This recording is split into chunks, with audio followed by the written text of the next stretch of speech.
এবং উদ্যোগে পিআরএসসির অর্থায়নে সাধারণ শিক্ষার্থীদের সহযোগিতায় আমরা আজকে সিংড়া উপজেলা কোর্টমাঠ চত্বর থেকে মসজিদের দেওয়াল থেকে শুরু করেছি। আমরা দেওয়ালে চিত্রাঙ্কন দেওয়াল লিখনের কার্যক্রম এখান থেকে শুরু করেছি এবং ইনশাল্লাহ আপনারা যদি সবাই সাথে থাকেন আমাদের এই কাজ চলমান থাকবে ইনশাল্লাহ পিআরএসসির পক্ষ থেকে। স্টুডেন্টরা মূলত এসেছে হচ্ছে নতুন বাংলাদেশকে নতুনভাবে সাজানোর জন্য। আমরা তরুণদের স্টুডেন্টরা যারা আছে সবাইকে বলছি যারা সবাই নিজ নিজ জায়গা থেকে এগিয়ে আসে আর আমাদের সাহায্য করে।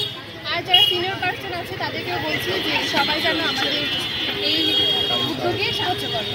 আজকে আমাদের কর্মসূচি ছিল যে দেওয়ালে লিখন এই কাজটা, তো সবাই মিলে এই কাজটা আমরা মোটামুটি শেষ করে ফেলছি। তো আমাদের আরও ভবিষ্যতে অনেক পরিকল্পনা আছে আমাদের এই সিংড়াকে নতুনভাবে বা পরিচ্ছন্নভাবে চাঁদাবাজ মুক্ত দুর্নীতিমুক্তভাবে আমরা গড়ে তুলব। সেই অঙ্গীকার নিয়েই আমরা এই কাজটি প্রথমে শুরু করেছি। সামনের দিনে আরও নতুন নতুন কাজ নিয়ে আপনাদের সামনে উপস্থিত হবে সাজানোর জন্য আমাদের একটি ছোট্ট উদ্যোগ। ইনশাআল্লাহ সামনের দিনে আরও বড় কিছু করার ইচ্ছা আছে।